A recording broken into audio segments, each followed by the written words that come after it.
Hi, Jaime Kalman Chipko here, and thank you so much for watching Jaime Magic today. I am a certified empowerment specialist, and my practice is called Inspired Healing and Awareness. And it's a really unique blend of hypnotherapy, emotional freedom techniques, which is a really cool body based stress relief technique that you can do with yourself, for yourself. You can do it with your kids. It's fantastic.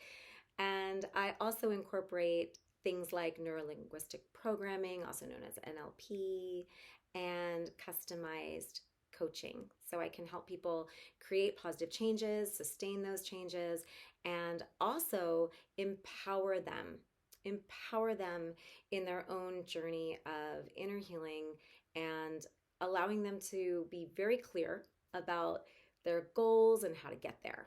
Okay, so oh my gosh, I have so many things I want to talk to you about, but I'm going to keep this very succinct today. Okay, this is going to be just a shorter video, and I'm going to go into a more in-depth conversation around this particular topic in other videos, but I just want to give you a bite-sized piece for today. So in hypnotherapy, typically people will go to a hypnotherapist if they're an adult, or, if they have children, they might seek out a pediatric hypnotherapist. And what is often the reason for doing so is wanting to change a behavior, wanting to change an unwanted behavior. And what I want to share with you is that yes, hypnosis is amazing for changing unwanted habits, for transforming patterns that are self-limiting or self-sabotaging or simply aren't healthy. So it's an excellent way to get your mind and your body on the same page about doing things in a new way that are much more healthy and conducive to your goals. So hypnosis is great for that. But I just want to also give you a little food for thought around when, as a parent or caregiver, we become very focused on wanting to change a behavior in our children. Okay. The thing is that when we decide that there is a problem with the child's behavior, that can be very triggering emotionally, both for the parent or caregiver and for the child.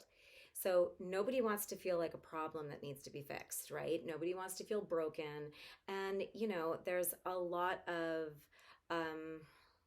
sensitivity around that.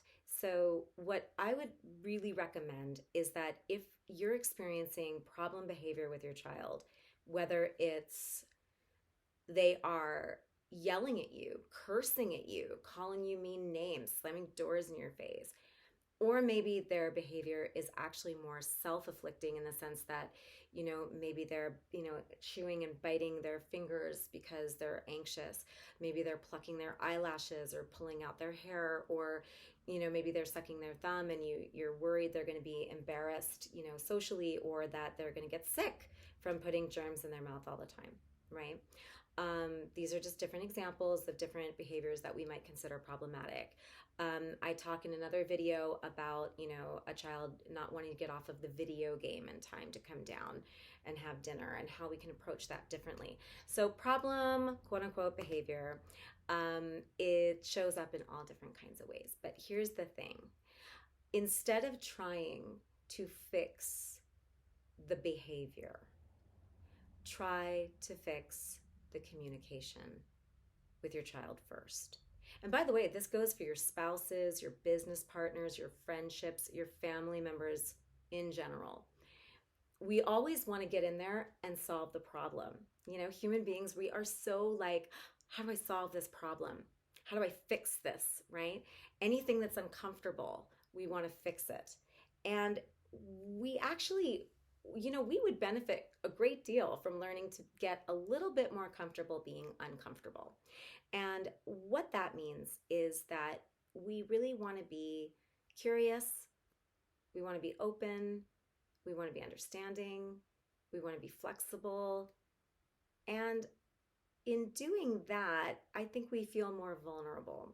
And that's the uncomfortable part. That's why we want to fix it, right? It's like, I don't want to be vulnerable. Just fix it.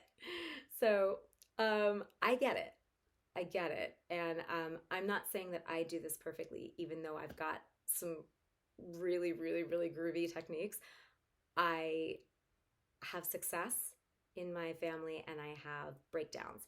But what's really awesome is that breakdowns are really just breakthroughs in disguise, because wherever there is a problem or a behavior that's not working for you, it's actually an opportunity to connect.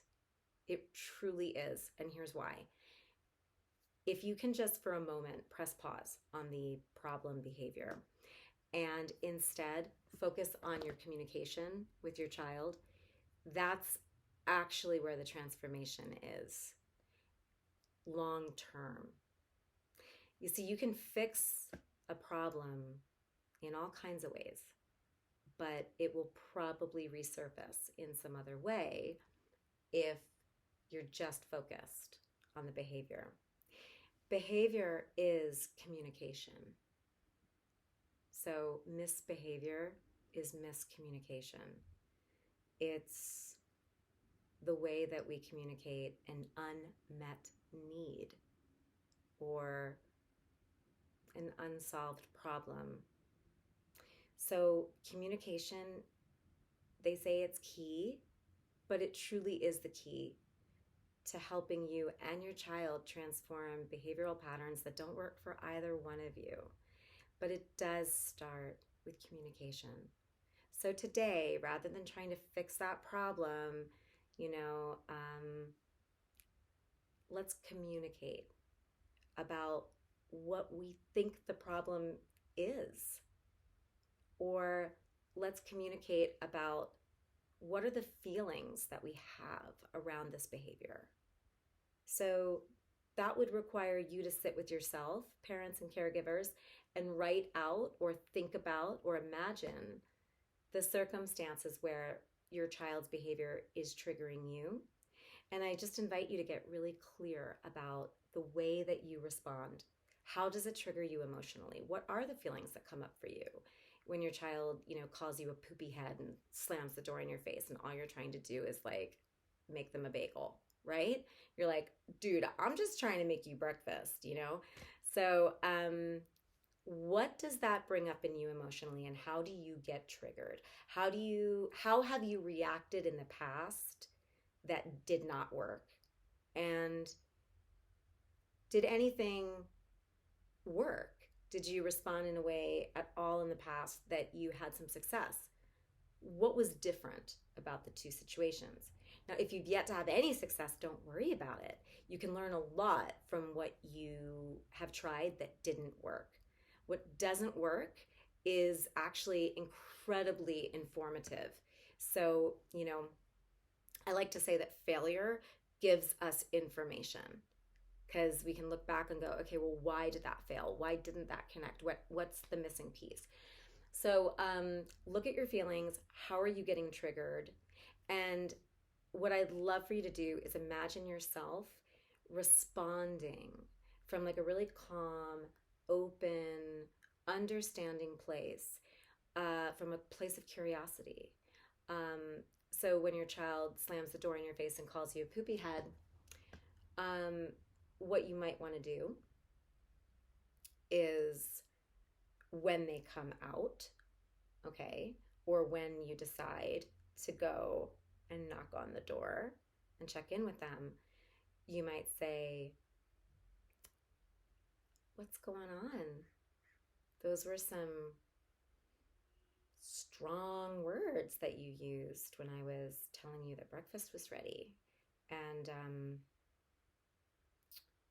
I want to know how I can help, because we're a team. We love each other. And people who love each other, they don't call each other names, and they don't slam doors in each other's faces, because that hurts. So what do you need me to know? What's going on? How can I help? Because I know you don't really want to do that. What was it that you needed that that was the way you needed to get it, my attention, what's going on? And then just listen without an agenda, without trying to fix anything. Just hear him or her or them and just listen. So the thing is, if you can approach it from a place of open communication and listening, you will be shown the way to shift the behavior in a more positive way that's collaborative and cooperative. But let's always start with communication. So, as they say in positive parenting or positive discipline, connection before correction. And one of the ways that we connect is by adjusting our communication. So, what always leads us to connection is to be curious and then to be compassionate. And when we are compassionate, that allows us to connect. And when we connect, then we can communicate. So, start with that. Again, thank you so much for watching Jaime Magic. And, if it feels authentic to you, you can hit the like button. You can even subscribe if you want to know when I put out a new video. And always feel free to put a constructive or supportive comment in that comment section. And I can't wait to support you next time on Jaime Magic. Have a wonderful rest of your day. See you next time, friends.